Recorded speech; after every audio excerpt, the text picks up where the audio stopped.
아멘.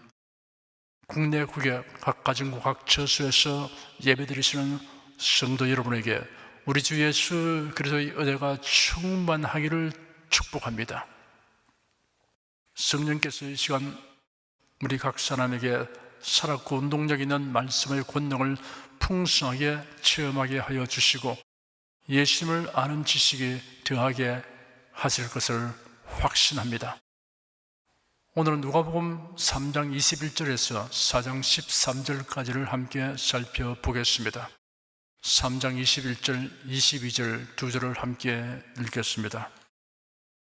백성이 다 세례를 받을새 예수도 세례를 받으시고 기도하실 때 하늘이 열리며 성령이 형체로 비둘기같이 그의 위에 강림하시더니 하늘로서 소리가 나기를 너는 내 사랑하는 아들이라 내가 너를 기뻐하노라 하시니라.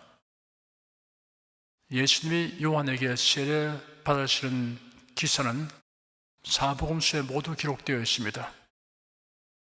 예수님은 완전하시지만 죄 있는 육신의 모양으로 세상에 오셨습니다. 죄를 알지도 못하셨지만 우리를 위해 우리 죄를 담당하셨습니다. 하지만 예수께서 세례를 받으신 것은 세례는 거룩한 의식임을 나타내시고 교회의 일을 청거하며 친히 모범을 보이시는 것입니다. 교회가 행하는 세례 의식은 세례 받는 자 자신이 그리스도 안에 속한 자가 되었음을 다른 사람 앞에서 공포하는 의식입니다. 마태복음에는 세례 요한이 예수님에게 세례 주기를 주저했던 사실이 상세히 기록되어 있습니다.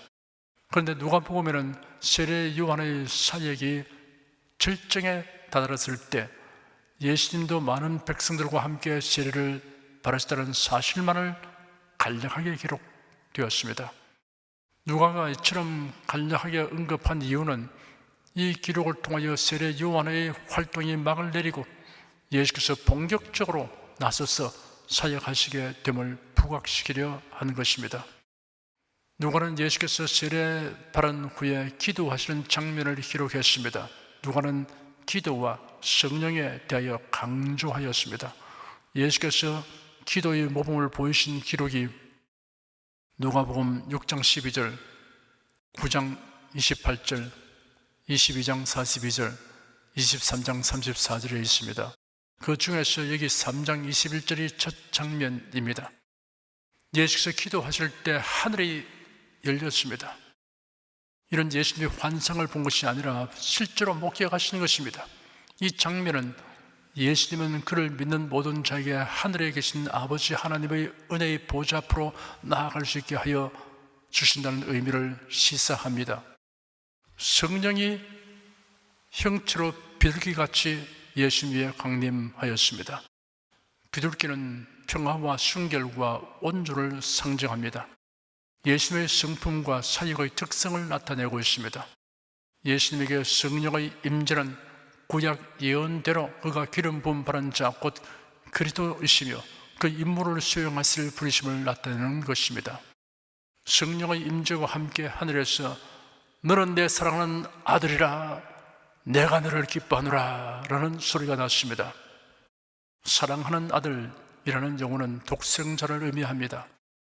독생자 예수님은 아버지의 뜻에 전적으로 순종하여 사람의 모양으로 세상에 오셨습니다.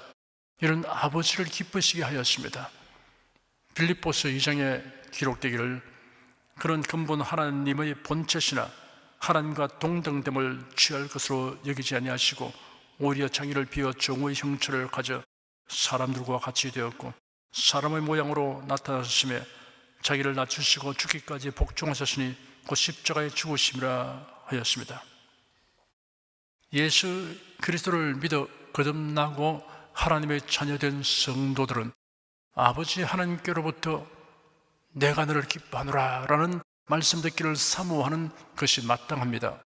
이를 위하여 성경에 기록된 말씀을 믿고 행하는 것을 즐거움으로 삼아야 합니다. 23절에서 38절까지 함께 읽겠습니다. 예수께서 가르치심을 시작할 때 30세쯤 되시니라.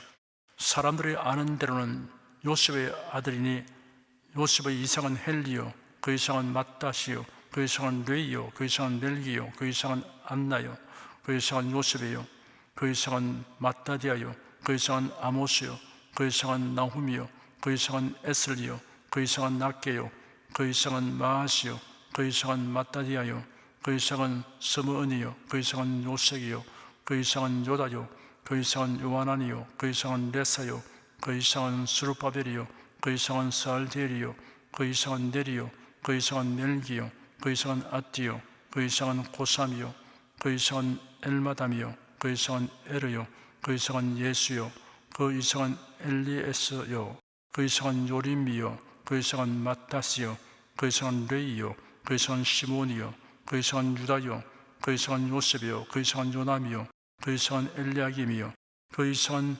멜레아요, 그 이상은 멘나요, 그 이상은 마따다요, 그 이상은 나단이요, 그 이상은 다윗이요, 그 이상은 이세요, 그 이상은 오벳이요, 그 이상은 보아스요, 그 이상은 살몬이요, 그 이상은 나손이요, 그 이상은 아미나답이요, 그 이상은 아니요, 그 이상은 헤스론이요, 그 이상은 베레스요, 그 이상은 유다요, 그 이상은 야곱이요, 그 이상은 이삭이요, 그 이상은 아브라함이요, 그 이상은 테라요, 그 이상은 나홀이요, 그 이상은 스루이요, 그 이상은 르우요, 그 이상은 벨렉이요, 그 이상은 헤버요, 그 이상은 살라요, 그 이상은 가이난이요, 그 이상은 아박사시요, 그 이상은 셈이요, 그 이상은 노아요, 그 이상은 레멕이요, 그 이상은 무두셀라요, 그 이상은 에녹이요, 그 이상은 야렛이요, 그 이상은 마할랄렐리요, 그 이상은 가이난이요, 그 이상은 에노스요, 그 이상은 셋이요, 그 이상은 아담이요, 그 이상은 하나님이시니라.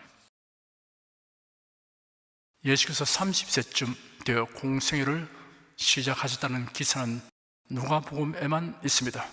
누가는 역사적 사실에 대하여 특별하게 상세히 다루었습니다. 유대 사회에서는 레위인들이 제사장으로 봉직할 수 있는 나이가 30세부터입니다. 유대 최고 의회인 산헤드린 의원 자격을 얻을 수 있는 나이 역시 30세부터입니다. 요셉이 애굽의 총리가 된 나이가 30세이고 다윗이 왕위에 오른 나이도 30세입니다. 이를 생각하면 예수께서 30세 공생애를 시작한 것은 여러모로 적절합니다. 누가는 예수의 공적 활동에 대하여 기록하기 전에 먼저 예수의 족보를 기록하였습니다. 족보는 예수께서 성경에 예언된 메시아라는 사실과 실제로 세상에 오셨음을 증명하는 매우 중요한 기록입니다. 성경을 처음 읽는 사람은 예수님의 족보를 읽을 때 지루하게 느낄 수 있습니다. 그러나 이 족보에 함축되어 있는 진리와 하나님의 은혜에 관한 메시지는 무궁무진합니다. 온갖 보배들로 가득 차 있습니다. 마태복음에 기록된 족보와 대조하여 보면 관점에 따른 차이점을 찾아볼 수 있습니다. 마태는 마태복음서를 족보에서 시작하였으나 누가는 중간에 족보를 소개하였습니다. 마태는 족보의 명단을 14대씩 세 그룹으로 분류하여 기록하였고 누가는 조상들의 명단을 단순히 배열하기만 했습니다. 마태는 이스라엘의 시조인 아브라함으로 시작하여 예수님까지 언급하였습니다. 예수는 구약에 예언된 메시아이고 유대인의 왕이심이 강조되었습니다. 누가는 예수님으로부터 시작하여 인류의 조상 아담과 나아가서 창조주 하나님에게까지 거슬러 올라가고 있습니다. 이는 예수는 유대인뿐 아니라 전 인류의 메시아로 오신 사실을 강조하는 것입니다. 마태가 기록한 족보는 요셉과 마리아 두 사람 중에 요셉의 족보이고 누가는 마리아의 족보를 사용하였습니다. 누가는 예수님이 창세기에 예언된 여자의 후손이심을 증명하려는 의도가 있었던 것입니다. 창세기 3장 15절에는 내가 너를 여자와 원수가 되게 하고 너의 후손도 여자의 후손과 원수가 되게 하리니 여자의 후손은 네 머리를 상하게 할 것이요 너는 그의 발꿈치를 상하게 할 것이니라 하시고 라고 기록되어 있습니다. 사탄이 뱀을 통하여 유혹하는 일을 하였기 때문에 뱀은 사탄의 대명사가 되었습니다. 그러므로 내가 너로 여자와 원수가 되게 하고 너희 후손도 여자의 후손과 원수가 되게 하리니 여자의 후손은 네 머리를 상하게 할 것이요 너는 그의 발꿈치를 상하게 할 것이라는 구절에서 너라고 지칭된 것은 뱀과 더불어 사탄을 가리키는 복합적 의미를 가집니다. 뱀을 잡는 땅꾼이나 뱀을 다루는 직업을 가진 사람 혹은 뱀을 좋아하는 괴상한 취미를 가진 극소수의 사람 그리고 뱀을 우상으로 섬기는 사람 등의 예외적인 경우를 제외하고는 일반적으로 뱀은 가장 혐오하는 동물입니다. 뱀은 사람의 발꿈치를 물고 사람은 뱀을 보면 머리를 쳐서 죽입니다. 이처럼 동물로서의 뱀과 사람의 관계뿐 아니라 사탄과 그리스도의 관계 그리고 사탄을 추종하는 자와 성도의 관계가 선고된 것입니다. 이러한 선고는 인류의 역사가 사탄과 그 추종 세력이 그리스도와 성도들을 대적하는 역사이며 결국 사탄의 세력이 철저히 패배하게 될 것을 예고한 것입니다.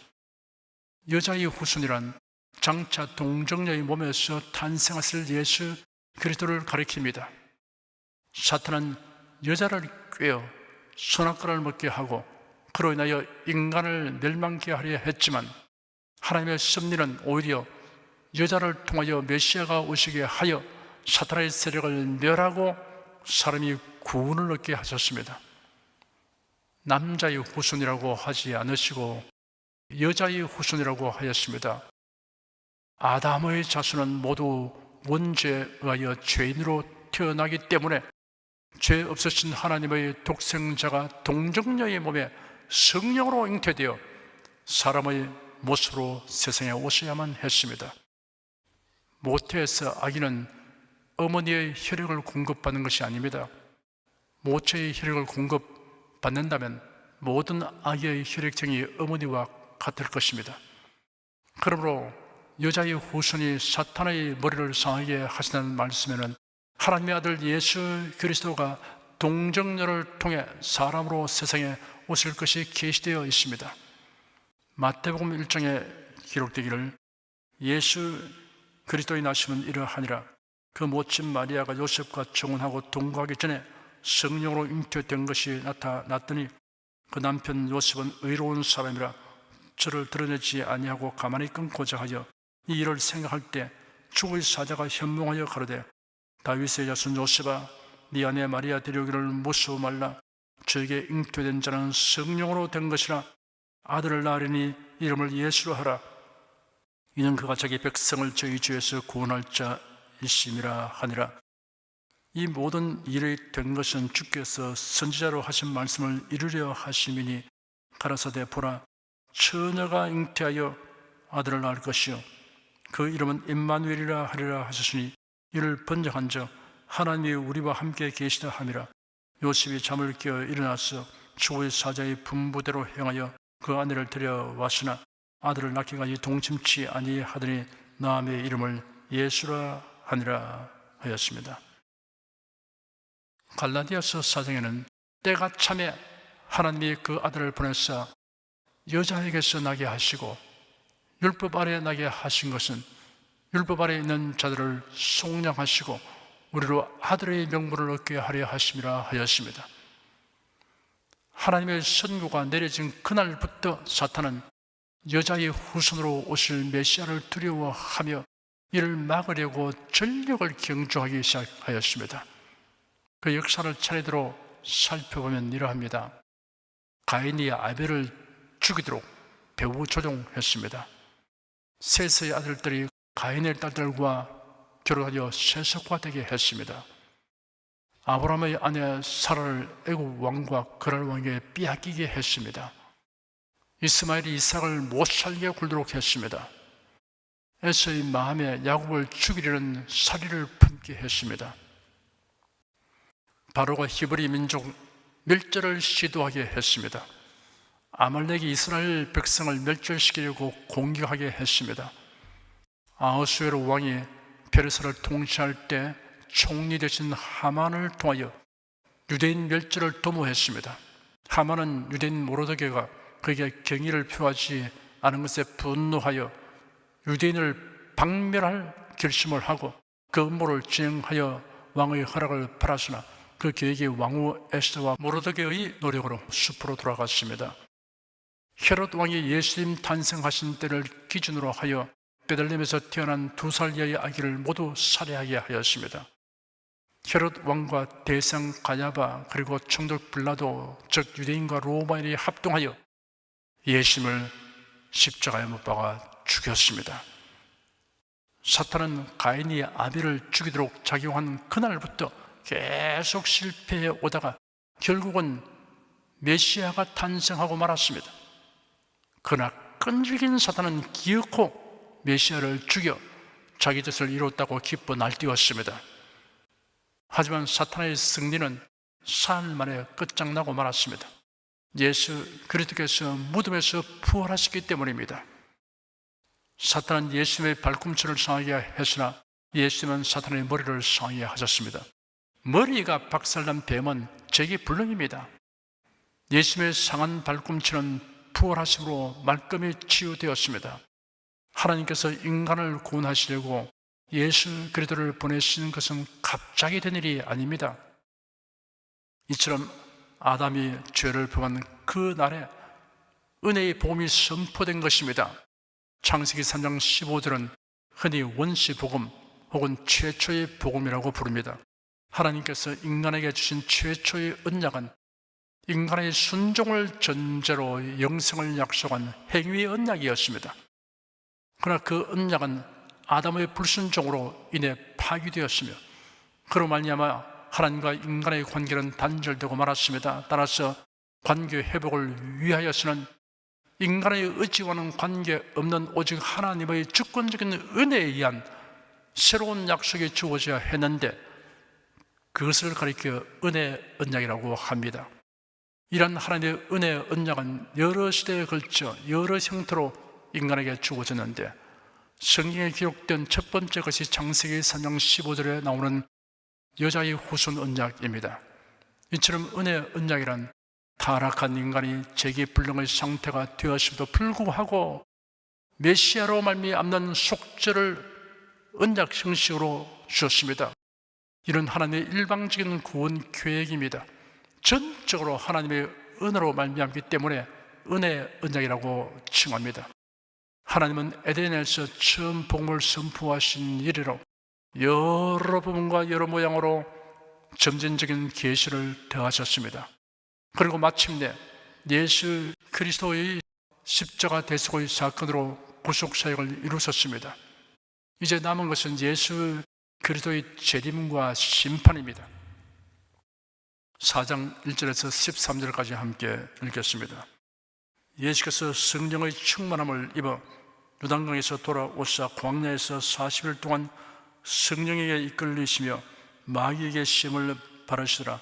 이 모든 날에 아무것도 잡수시지 아니하시니 날수가 다음에 줄이신지라. 마귀가 가로되 네가 만일 하나님의 아들이거든 이 돌들에게 명하여 떡덩이가 되게 하라. 예수께서 대답하시되 기록하기를 사람이 떡으로만 살 것이 아니라 하였느니라. 마귀가 또 예수를 이끌고 올라가서 순식간에 천한 만국을 보이며 가로되 이 모든 권세와 그 영광을 내가 네게 주리라. 이것은 내게 넘겨준 것이므로 나의 원하는 자에게 주노라. 그러므로 네가 만일 내게 절하면 다 네 것이 되리라. 예수께서 대답하여 가라사대 기록하기를 주 너희 하나님께 경배하고 다만 그를 섬기라 하였느니라. 또 이끌고 예루살렘으로 가서 성전 꼭대기에 세우고 가로되 네가 만일 하나님의 아들이거든 여기서 뛰어내리라. 기록하였으되 하나님이 너를 위하여 그 사자들을 명하사 너를 지키게 하시리라 하였고 또한 저희가 손으로 너를 받들어 네 발이 돌에 부딪히지 않게 하시리라 하였느니라. 예수께서 대답하여 가라사대 말씀하시기를 주 너희 하나님을 시험치 말라 하였느니라.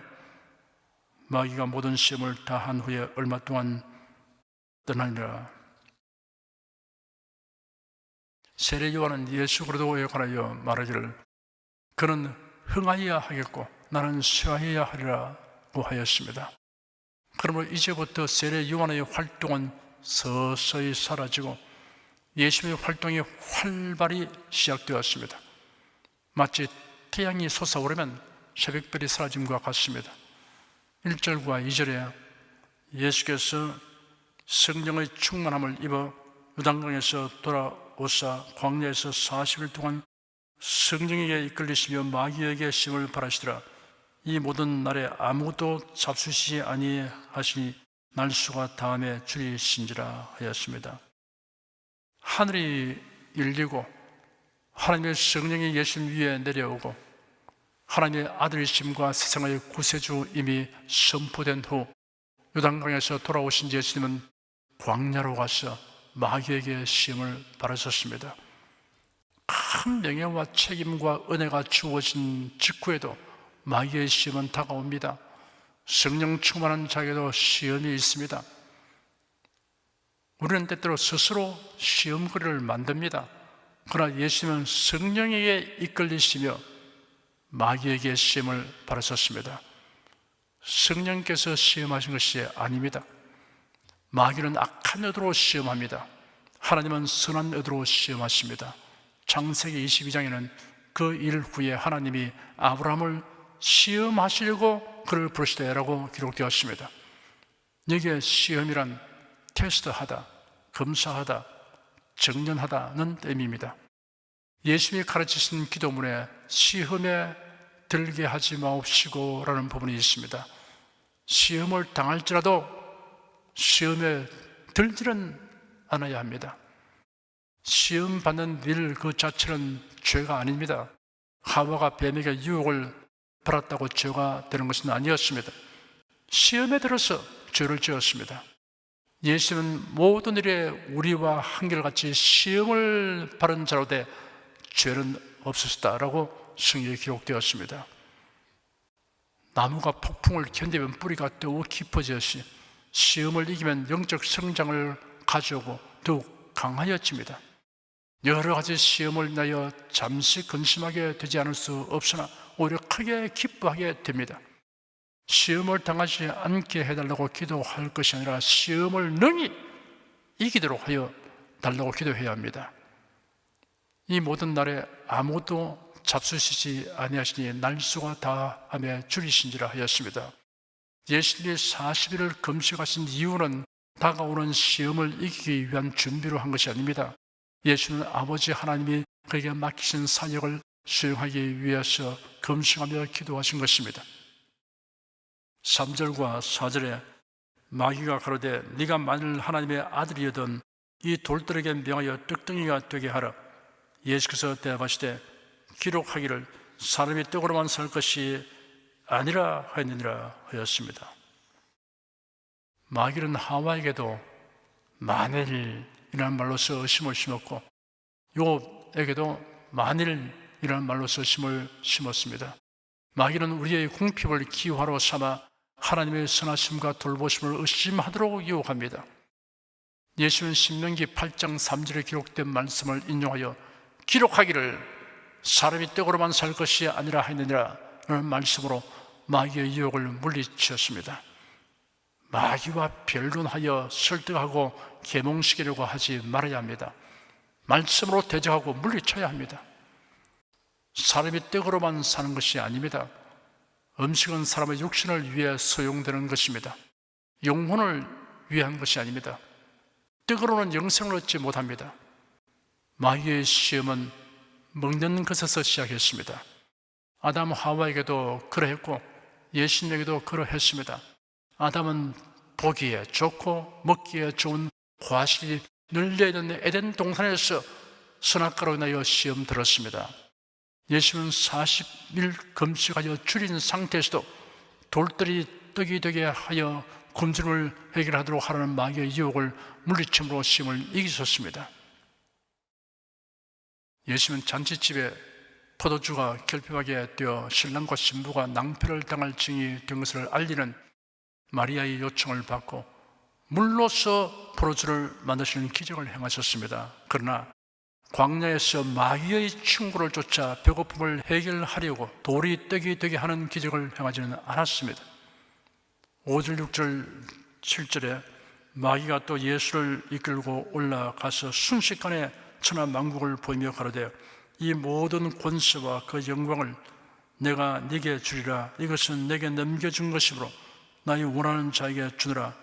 그러므로 네가 만일 내게 주라면 다 네 것이 되리라 하였습니다. 마귀는 예수님을 향하여 자기에게 경배하면 천하만국과 모든 권세와 영광을 주겠다고 유혹하였습니다. 예수께서 신명기 6장 13절을 인용하여 기록하기를 주 너희 하나님께 경배하고 다만 그를 섬기라 하였느니라 라는 말씀으로 마귀를 대적하셨습니다. 9절과 10절, 11절에 또 이끌고 예루살렘으로 가서 성전 꼭대기에 세우고 가로되 네가 만일 하나님의 아들이여든 여기서 뛰어내리라. 기록하였으되 하나님이 너를 위하여 그 사자들을 명하사 너를 지키게 하시리라 하였고 또한 저희가 손으로 너를 받들어 네 발이 돌에 부딪히지 않게 하시리라 하였느니라 하였습니다. 이번에는 마귀도 성경을 인용했습니다. 시편 91편 11절 12절에 기록된 말씀을 인용하였습니다. 마귀는 자신의 성경을 인용함으로 예수님의 성경을 인용하는 것을 방해하려고 시도하였습니다. 마귀는 성경 말씀을 왜곡되게 사용하는 전문가입니다. 그러므로 마귀의 일꾼인 이단자와 거짓 교사는 성경 말씀을 교묘하게 왜곡하여 가르칩니다. 예수님은 신명기 6장 16절을 인용하여 주 너희 하나님을 시험치 말라 하였느니라 라는 말씀으로 마귀의 괴계를 물리치었습니다. 성경 말씀을 왜곡되게 인용하는 자에 대해서는 바른 해석과 인용으로 그 괴유를 노출시켜 파쇄해야 합니다. 예수님은 다만 성경에 기록된 말씀으로 마귀의 유혹과 괴계를 물리치었습니다. 우리에게 훌륭한 본보기를 주었습니다. 성경 구절들을 많이 암기하고 있으면 이를 마귀의 괴계와 유혹을 물리치는 두 날을 가진 검으로 사용할 수 있습니다. 그뿐 아니라 말씀에 건강한 기도를 하고 자신의 마음을 다스리며 믿음과 소망의 생각으로 북돋우는 데 매우 유익합니다. 사물을 분별하고 하나님의 뜻을 분별할 수 있습니다. 예수님에게 참패를 당한 마귀는 적절한 시기가 올 때까지 잠시 예수님을 떠나갔습니다. 마귀는 육신의 정욕, 안목의 정욕, 이생의 자랑에 관련하여 사람들에게 지나치고 부적절한 욕망을 자극합니다. 그래야 시험에 들도록 유혹합니다. 그러나 우리가 하나님의 말씀으로 분별하면 용이하게 판단할 수 있습니다. 그리고 말씀을 암송하고 선포함으로써 마귀의 괴계를 물리칠 수 있습니다.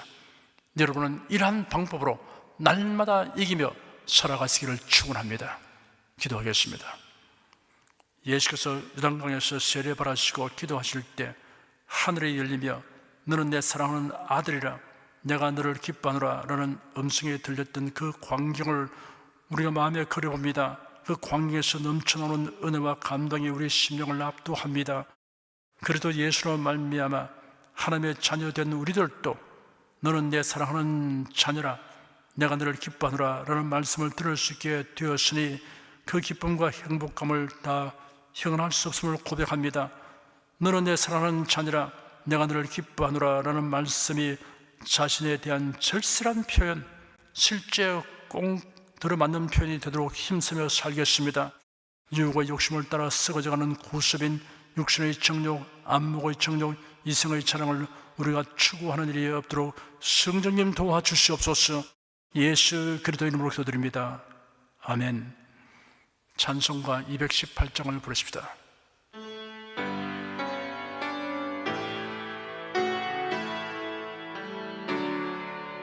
주 예수님 내 맘에 오사 날 붙들어 주시고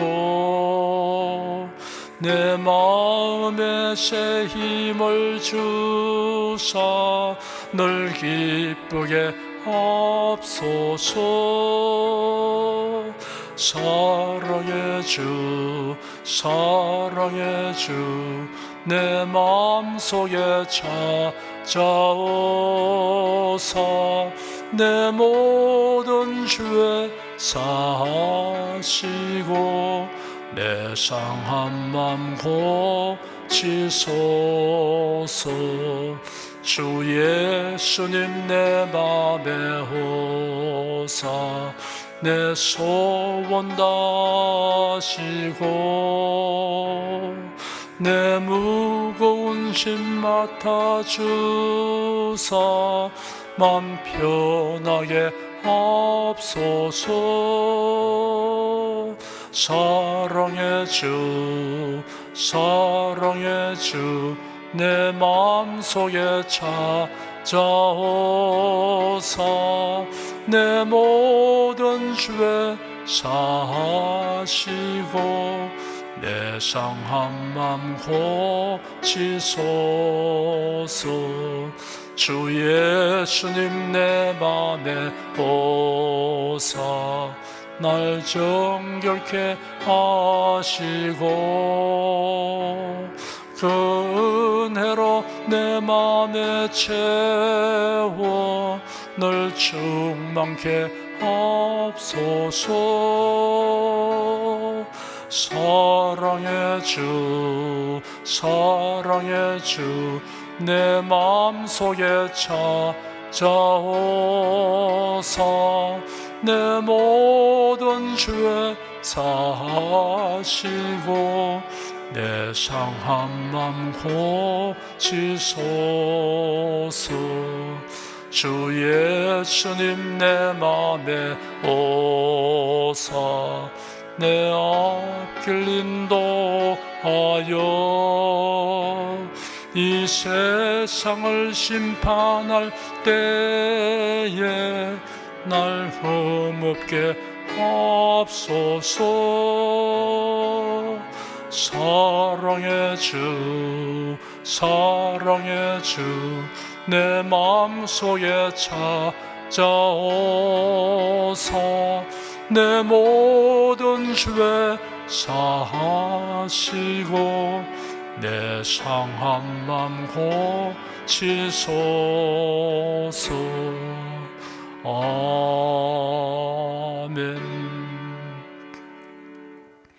여러분 중에 그리스도인이 아니었으나 지금 하나님의 나라 백성이 되고 하나님의 자녀가 되기를 원하시는 분이나 지난날 교회에 다녔으나 그동안 신앙생활을 하지 아니하신 분은 지금 저를 따라서 신앙 고백 기도를 하시기 바랍니다.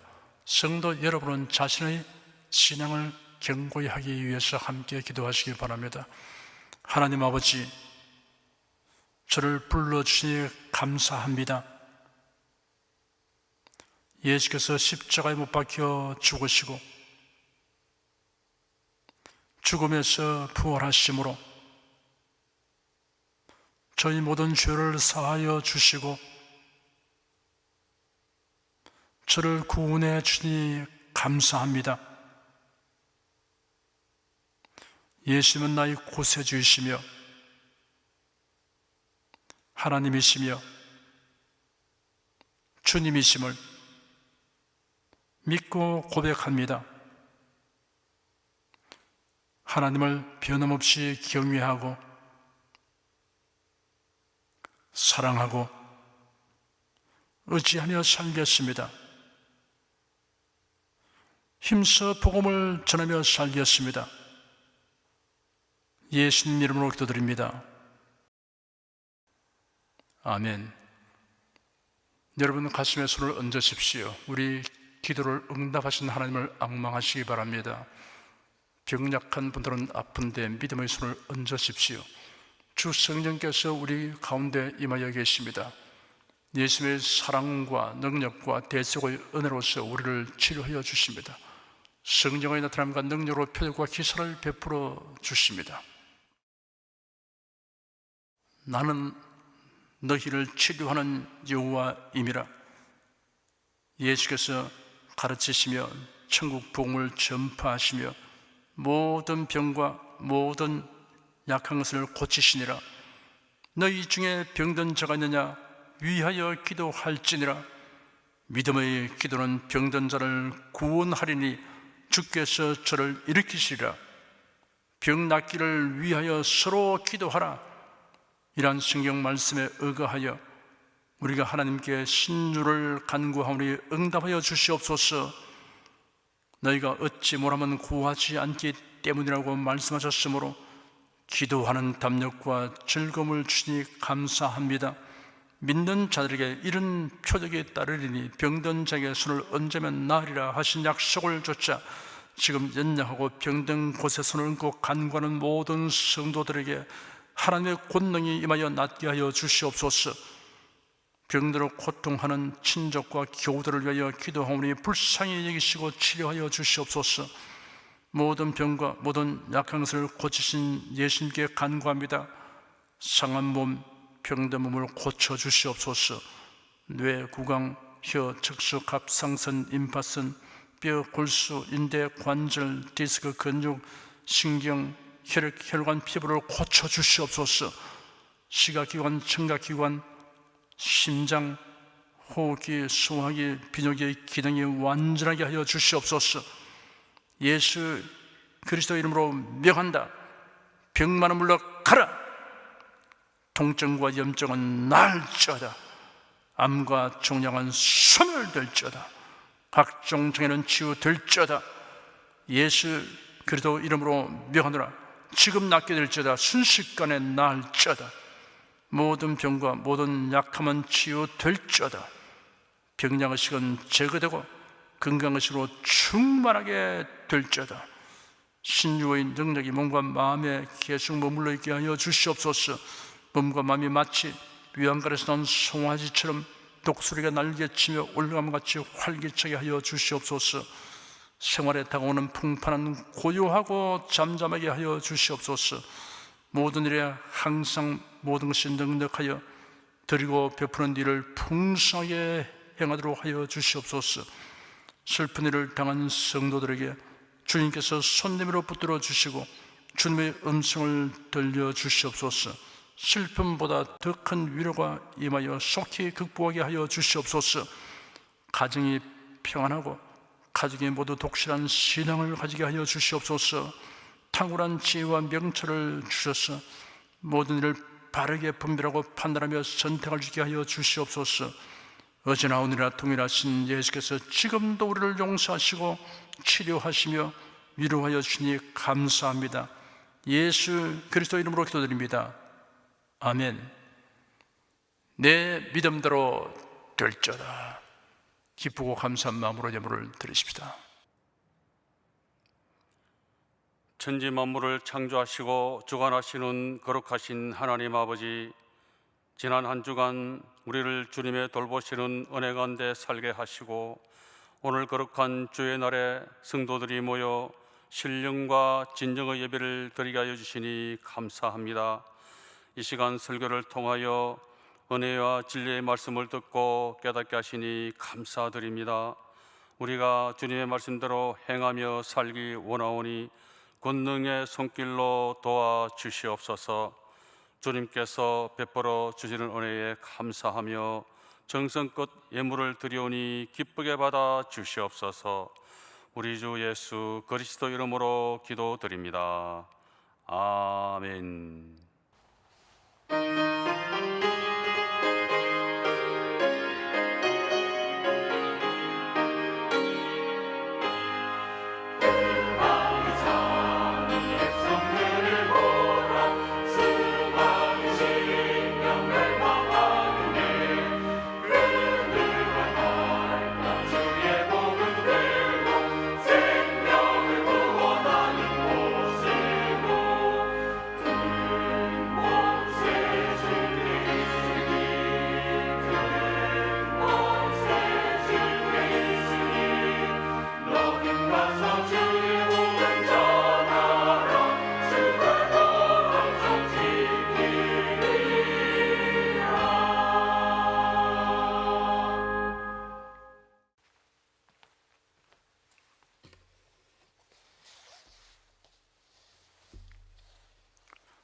드리신 예물 위해 축복하겠습니다.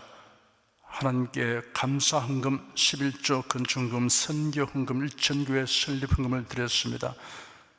향기로운 제물로 연락해 주시고 우리 성도의 모든 손길에 복을 내려 주시옵소서.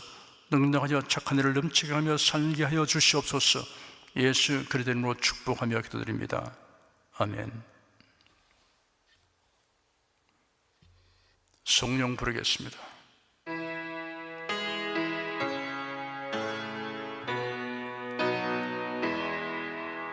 성부 성자 성령께 찬송과 영광 돌려보내세.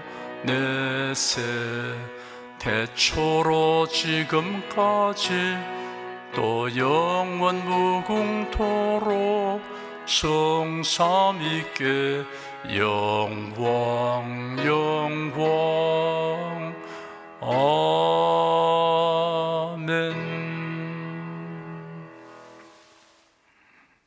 우리 주 예수 그리스도의 은혜와 하나님 아버지의 사랑과 성령의 교통하심이 은혜와 진리 가운데 사랑하는 모든 성도들 위해 임하시옵기를 축원합니다. 아멘.